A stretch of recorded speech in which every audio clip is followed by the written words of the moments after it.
Halo, selamat sore teman-teman semuanya. Perkenalkan, nama saya Yunus Farhan. Saya mahasiswa UMI S1 Keperawatan RPL. Saya kebetulan akan memberikan sedikit edukasi mengenai tentang bidai dan sekaligus juga nanti akan mempraktekkan atau roleplay tentang pemasangan bidai. Tapi sebelum kita masuk ke roleplay, saya akan sedikit menjelaskan mengenai apa itu bidai. Jadi, pembidaian itu adalah suatu cara mengimobilisasi dan menstabilkan bagian tubuh yang cedera. Umumnya sih diakibatkan karena patah tulang.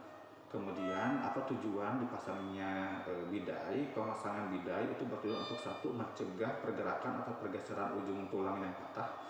Kemudian juga untuk mengurangi rasa nyeri di bagian luka yang cedera atau yang patah. Kemudian juga mencegah kerusakan yang lebih lanjut pada jaringan sekitarnya. Kemudian permudah pada saat proses pengangkatan atau transplantasi ke fasilitas yang selanjutnya. Kemudian sebetulnya bidai itu banyak tempatnya, bisa dipasang di mana aja. Umumnya dilakukan di bagian-bagian yang patahnya di sebelah mana itu dilakukan bidai. Kemudian bidai itu ada yang juga yang dibentuk segitiga, ada juga yang lurus panjang. Kemudian bila mana di luka tersebut ada luka yang terbuka, maka bagusnya atau baiknya adalah distabilkan dulu untuk kontrol perdarahannya, baru dilakukan pembidaian. Tapi nanti yang akan saya contohkan adalah di mana yang lukanya atau cedera patah tulangnya itu tidak terbuka, jadi ada di dalam. Dah, mungkin itu saja yang bisa disampaikan untuk materinya. Nanti kita akan praktekkan di bagian role play-nya. Ya, ini alat-alat yang digunakan untuk melakukan pembidaian. Jadi kasus kita hari ini adalah pasien yang ada patah di bagian betis. Kemudian nanti kita akan melakukan pembidaian. Alat-alatnya jelas bidai, ya, dia harus melewati luas sendi ya.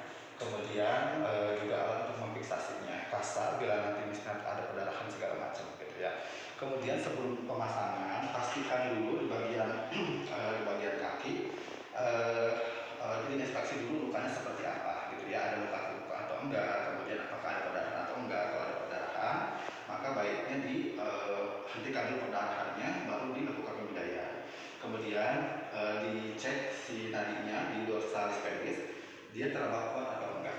Kemudian sensasi si pasien, apakah dia merasakan nyeri di bagian kakinya, kemudian apakah dia merasakan kesemutan atau tidak di bagian bawah gitu ya. Itu sebelumnya. Kemudian baru kita pasang.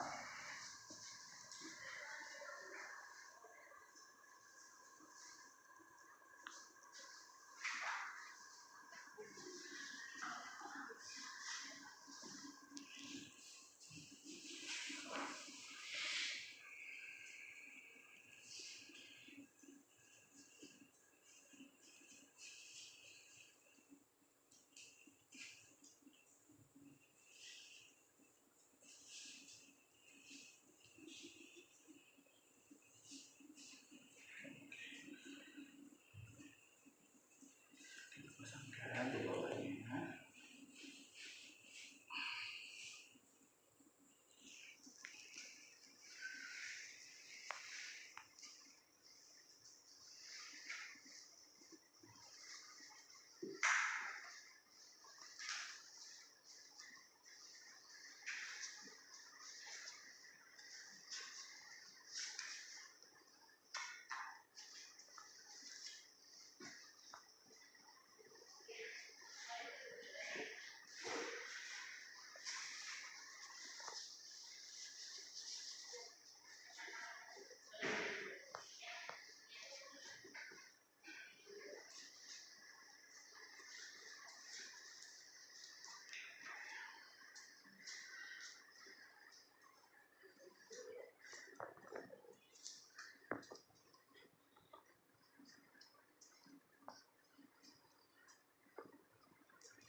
Kayaknya kalau dulu ya.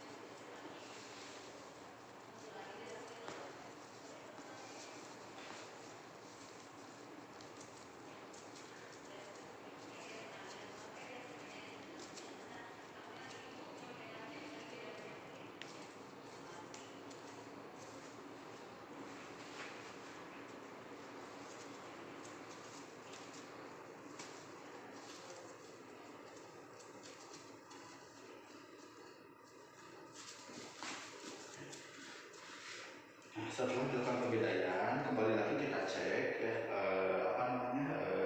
di nadinya dia masih terlalu kuat atau enggak. Kemudian CRT-nya juga dicek, dia harusnya kurang dari 2 detik.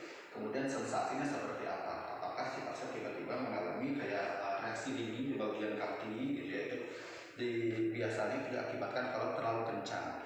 Kemudian diikatkan ini jangan terlalu kencang, tapi juga jangan terlalu kendor gitu ya, supaya si sirkulasinya tetap lancar dan tidak terhampir oleh si jepitannya.